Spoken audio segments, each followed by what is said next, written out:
Steven Ruderman here with your Insomniac Lunatic Fringe Giants post-game show. It has been just an absolute nightmare. Last 36 hours for the Giants. There's no other way to put it. Leading both games of the doubleheader on Thursday in Philadelphia in the ninth inning, the Giants are 2 outs away from winning game one and 1 out away from winning game two. Ryan Walker and Keaton Wynn blew the saves in those two games, respectively. Hector Borg, he has had a real nightmare last couple of days. He held up Drew Gilbert on what was going to be an easy score in the top of the 10th inning in the second game in Philly. And then last night in Tampa in the top of the fourth inning on a double down the right field line by Luis Arias, sent him over to third, or shall we say brought him over to third, only to be thrown out by a mile. And I feel for Hector Borg. I mean, he's new at this, but oof, what a brutal last couple days. The Giants get shut out 3-0. It's already the seventh time the Giants have been shut out this entire season. And, the Giants that's over half of the amount of times the Giants were shut out last year. I think they were shut out 13 times last year or 11 times. They were shut out 11 times last year, 8 times in 2024, 13 times in 2023, 9 times in 2022, 7 times in 2021, that entire season. Here on May 2nd, 2026, through 32 games, the Giants have already been shut out 7 times this season. As I've mentioned, the Giants are dead last in home runs with 19.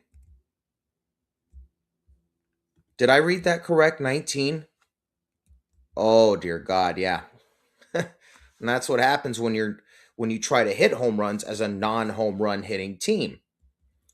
They are dead last with 104 runs scored. They are dead last with 66 walks, 17 behind the Arizona Diamondbacks, who have drawn 83. And I'm looking for the stolen bases. I can't find that, but just this is really bad. The Giants saying that this is an absolute nightmare is putting it lightly. My worst case scenario is that the Giants, after their May 14th finale at Dodger Stadium, would be 15-29. And look, going 2-10 over their next 12 games against the Rays, the Padres, the Pirates, and the Dodgers. I hate to tell you this, it's not out of the question. It is not out of the question that they could be something like 15-29 and pretty much buried on the night of May 14th. This is getting really bad in a hurry.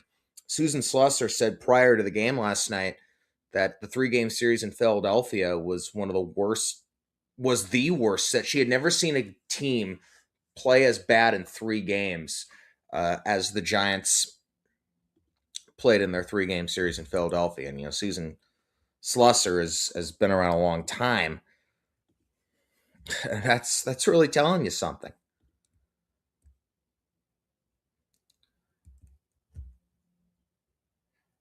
Looking at some of how the Giants did last night, Rafael Devers did get a hit to get his average to 210, but he and Willie Adames went 1 for 3 and is now at the Mendoza line. Actually got it up to the Mendoza line, this 1 for 3 performance last night. They are dragging down this team. I don't care how much money you're paying them. You got to not only give them a day off, you got to give them several days off. Why the Giants have not called up Jesus Rodriguez is way beyond me. Why they're letting him languish in Sacramento is way beyond me. People want them to call up Bryce Eldridge. I'm sorry, he still needs another 2 to 4 weeks of seasoning down in Sacramento. Jesus Rodriguez is the guy they really need to call up. As I've mentioned, of course, the Giants called Drew Gilbert. I want to mention something that Drew Gilbert did on the walk-off sacrifice fly in Game 2 of the doubleheader in Philly. shows that this kid has a really high baseball IQ. He caught the ball just barely with his glove, basically with the back of his glove.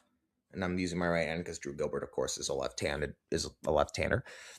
He caught the ball with the back of his glove on the ground and to his right, basically to try and deke the runner to see if he would leave early. Unfortunately, it didn't work, but it shows how how high of a baseball IQ this kid has. He still does need a little more seasoning, but this guy is going to be an everyday major league. I really believe in him, and I really believe that Gilbert, Rodriguez, and Bryce Eldridge are going to be fixtures in the Giants lineup for years to come. But as I've said, the Giants are clearly rebuilding. Buster is unfortunately not being honest about it. He's at least trying to compete while they rebuild, but he's not done the greatest job of competing. And unfortunately, I can't help but think that with the money they have spent on Chapman, Adames, and Devers, along with some of the past the past failed contracts like Barry Zito. And I'm sorry, yes, Zito was a big part of the 2012 team. We could even argue they don't win it all that year without him. That was still a failed contract. 7 years, $126 million. That they're afraid to sign a pitcher to a big contract like that. And so, we're stuck with guys like Tyler Mahle and Adrian Hauser. Do want to give it to Robbie Ray, who had a really solid performance last night. 6 1/3, 3 runs, no walks, 5 strikeouts. But unfortunately, the Giants' offense couldn't back him. The Giants actually out-hit the Rays with 6-5, but they couldn't score any runs. Already, they have been shut out 7 times this season. And this picture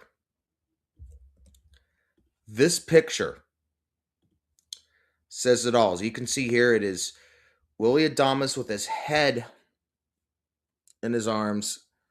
It's Rafael Devers with his head in his arms, and Willy Adames just looking like, what the hell's going on here? Just a completely dead and deflated team. And this is where Tony V might need to choose some of these guys out.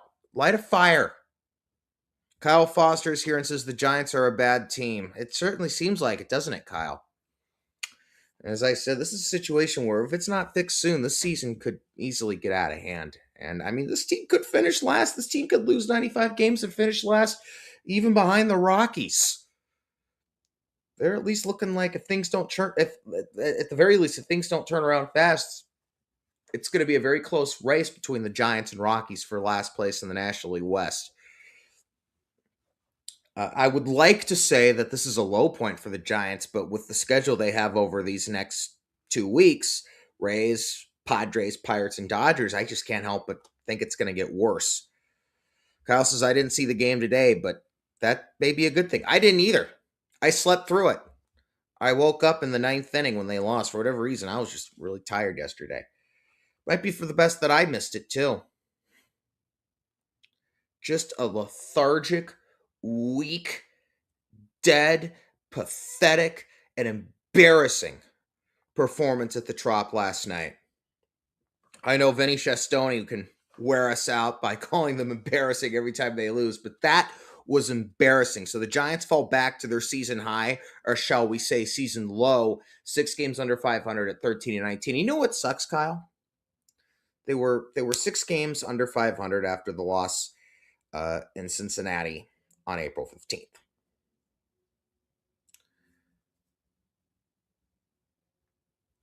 And then after the Giants had the hit batsman war and Eric Miller screaming a bunch of obscenities at Sal Stewart at the end of the game on the 16th to end that series, we really thought they had gotten their act together. They took 2 of 3 from the Dodgers of all teams, and then they go into Philadelphia and just get absolutely smoked to oblivion there, and then just suffer this 3-0 embarrassing loss last night. So the Giants are now 13-19. We're 32 games into the season.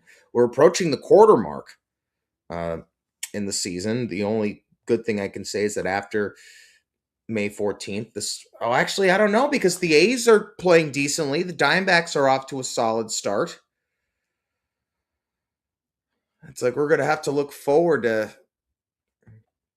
May 22nd when the White Sox come to Oracle Park, and they'll probably end up sweeping us, and then that will be, I'll probably do my If they're 15-29 on May 14th, I still won't wave the white flag on the season. Because I mentioned before the Nationals in 2019 were 19-31, went on to win the World Series. The Astros in 2005 were 16-31, went on to the World Series, but were swept in four by the White Sox. If they're swept in that series at home by the White Sox, I'll probably on the afternoon of the 24th, do rest in peace 2026 San Francisco Giants. Kyle, let's hope it doesn't get to that. As Kyle mentioned, though, the White Sox beat the Padres, and they're actually playing a little better. And in a lot of ways, it's due to the Japanese import, Munetaka Murakami, who has 13 home runs already this season. He might be on pace to break Bonds' record of 73.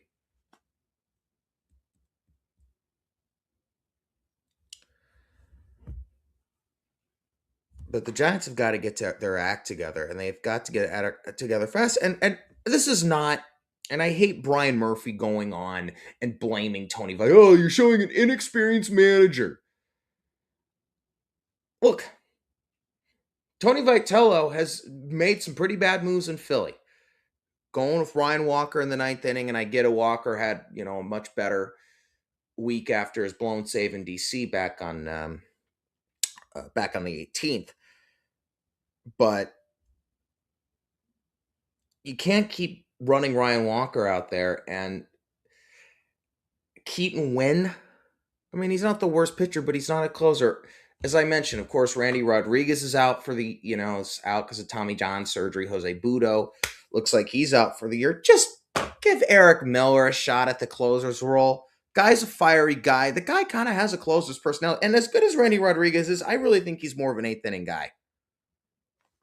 Kyle said it. Ryan Walker needs to be far away from the ninth. Ryan Walk-Off, as Ben Romero likes to call him. One of my best friends in the whole wide world, Ben Romero. But Brian Murphy blaming Tony Vitello. Really? Other than, the last couple, other than the doubleheader in Philly on Thursday, Vitello's doing fine. I'll tell you what the problem is. It's ownership. I'm sorry. Look, San Francisco Baseball Associates LLC, they've had a great run. But the fact that they're selling a stake now to Jared Kushner's brother, that tells me they're not doing as well as they're letting on. And that perhaps Mission Rock is not the success they're trying to tout it to be. And it's interesting is that, Mission Rock has like the 4 phases. Absolutely. Kyle said this isn't on Tony. He's trying everything. I blame Larry, Greg, and Buster. Buster, not as much. And the one good thing about Buster is that he is doing a phenomenal job with the farm. And as I've mentioned, as 2021 was the worst thing that could have happened to this team, the collapse last July was the best thing that could have happened, because last July, Buster had an epiphany, which was, this is not a win now team. Farhan's rebuild failed, and we're going to have to rebuild again. And that's the thing, Kyle. They clearly are rebuilding here. And unfortunately, they're just not being honest about it. Look, be honest about it. Say, look, we are trying to compete, but overall, the main focus for the next 3 years is building the farm, and hope in 2029, and hopefully in 2029, they, will pay dividends. But unfortunately, going all out last season got us saddled with Willie Adames' contract and with Rafael Devers' contract. We've got Chapman and Adames through 2031. We've got Devers through 2033. It'll be interesting to see if how many of those 3 finish out their contracts with the Giants. And Kyle said the core just isn't this good either. When will people realize? Exactly. I tried telling people at the start of last year this was not a win-now core, and I'm not going to lie. As Kyle said, Adames, Devers, Ramos, Chapman, Lee, and Bailey isn't the core to win. It's not. And I tried telling people at the beginning of last year, this is not a win-now team. And unfortunately, Buster didn't heed my warning, and we ended up saddled with the contracts of Willie Adames and Rafael Devers. This is not a win now team. They are rebuilding. I mean, I think bringing guys like Luis Arias to complement, it's a 500 core. Bringing Luis Arias in helps. And all Buster had to do was get some pitching help, and this team could have won 85 games and snuck in the back door of that third wild card spot. But this is not on Tony Vitello. It's a little bit on Buster, but it's mainly on ownership, which I get Buster's a part of. But Greg, and look, Larry's past his prime. He's not what he used to be. And honestly, I'm just going to be honest here. When Larry took over, when Larry helped oust Newcomb in 2012, we knew that this organization had a bleak future. They win those two titles. They're winning those two titles anyway, thanks to Bill Newcomb. Larry had nothing to do with it. Bill Newcomb is the guy who, when he took over from McGowan after 2008, the Giants way was a lame slogan, but he really set the course for this organization. And if Larry Barrett takes over for Peter, or Peter stays on after 08, they don't win any of those championships. And Larry's done a great job. Both Peter and Larry played a big role in saving the team and building the park. And actually, you know what? Peter and Larry get some credit for the championships. They saved the team. They built the most amazing park in the history of the game. I should give them some credit. I'm not the biggest fan of Larry Barrett, but he is a very intelligent man, and I do respect him. I have been very unhappy with him since he ousted Newcomb, and I knew that under his leadership, the Giants were eventually going to falter, which they did. So people have been mentioning this. The Giants are a big market team, and they have had one trip to the playoffs in the last 9 years. Not just one trip to the playoffs in the last 9 years, one winning season in the last 9 years. To put that in perspective, from 1997 to 2016, in that 20-year stretch, the Giants had 15 winning seasons in 20 years. The Giants have since had one winning season. That's it. This is an organizational failure. And with all due respect to Larry Baer, who, like me, is a stubborn Northern California Jew, they need to sell the team. They can keep Mission Rock. New ownership can partner with the old ownership, but it's obvious this ownership group is more interested in real estate than baseball. It is time for them to sell the team to an ownership group that actually wants to win, because this ownership group obviously does not want to win. The one good thing about Larry is very connected to San Francisco. I worry now that Larry has lost his power within this particular ownership group, and now that Johnson's in charge. And I'll be honest with you, Kyle, it is not looking, I'm not convinced that Mission Rock is what they're touting it to be. And it's interesting, is Larry even said, like, in the last few months that, phase 2 of the construction could begin at any point. Or we don't know, or no, it was like phase 2 is going to, we don't know when it, like, basically, we don't know when it's going to begin. Now, I think it's about to begin because media has been moved from Lot A into the warehouse on the pier.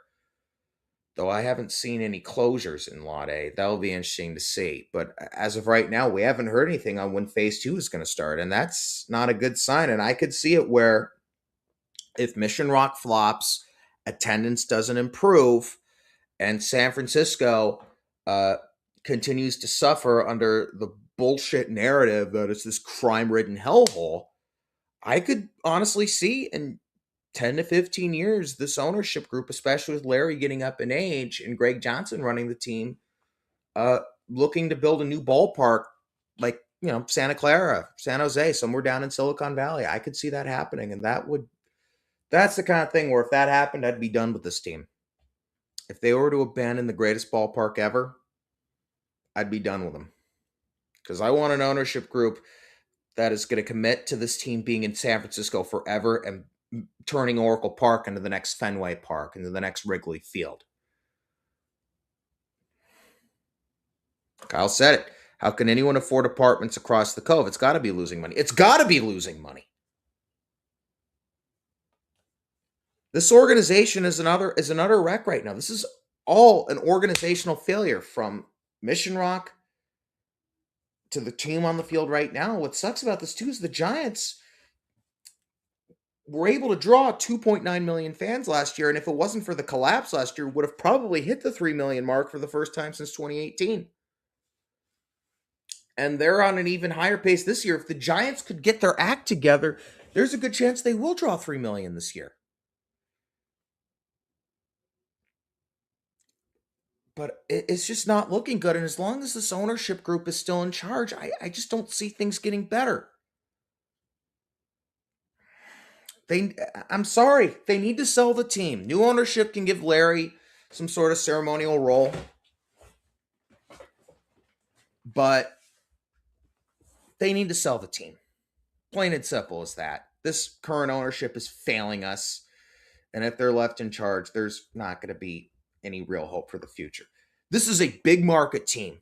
And the fact that we have had one winning season in the last 9 years is unacceptable. There is absolutely no excuse for that. And there's a good chance it's going to be one winning season in 10 years.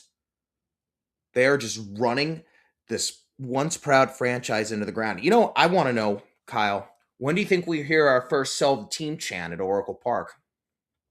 That's a question I'd love to hear answered. Maybe it'll be later this month when they're indeed 15 games under 500. Maybe it will be on the day of Sunday, May 24th, when they're getting blown out by the White Sox. Unfortunately, Kyle, as he says, it's so bad. The Giants and Cowboys operate the same way, and that's to make money for the owners and not win first. Unfortunately, Kyle, that's pretty much 99% of all sports franchises, if not 100%. Well, the Dodgers are at least trying to win. The Mets look like they're trying to win, but oh my God, has the start of their season been an epic disaster. Going from 20 games over 500 last year to missing the playoffs entirely at 83 and 79. Oh, the mid has been a disaster for the Mets. And that's what happens when you bring in a prima donna like Juan Soto who demands a personal suite. Did the Mets lose last night? Let's see here. Did the Mets lose last night? Oh, they actually won one. They're 11 and 21, but still a disastrous game. The Phillies won in Miami. They're now 13 and 19. It'll be interesting to see if they actually take off under Mattingly. Mattingly's not a great baseball guy, great hitting coach, not a particularly great manager. But it'll be interesting to see if the Phillies, perhaps maybe just needing a new manager, if for the Phillies having a new manager will do it.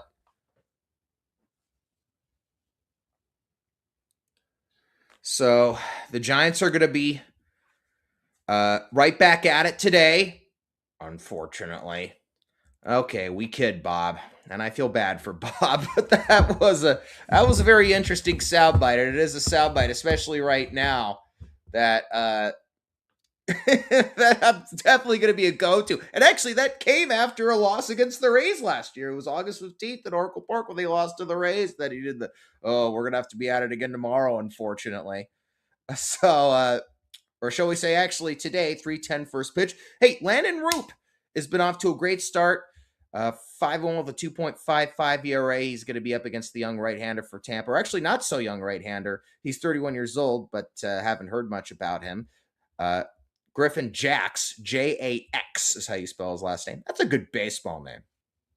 I like what I've seen from Roop, but I just can't help but feel like he's going to be another one of those guys that's going to struggle once the league figures him out. Because we've had guys who came up, we're thinking, oh, they're going to be the next, great starting pitcher like Jerome Williams, and others, and then the league figures them out, and they don't really turn into the guy we hope they would be.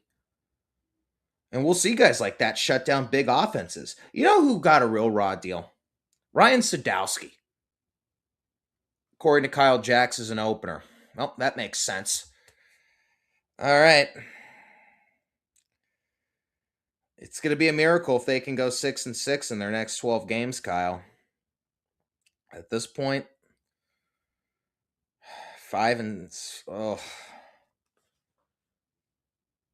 this point going 4-8 and being 17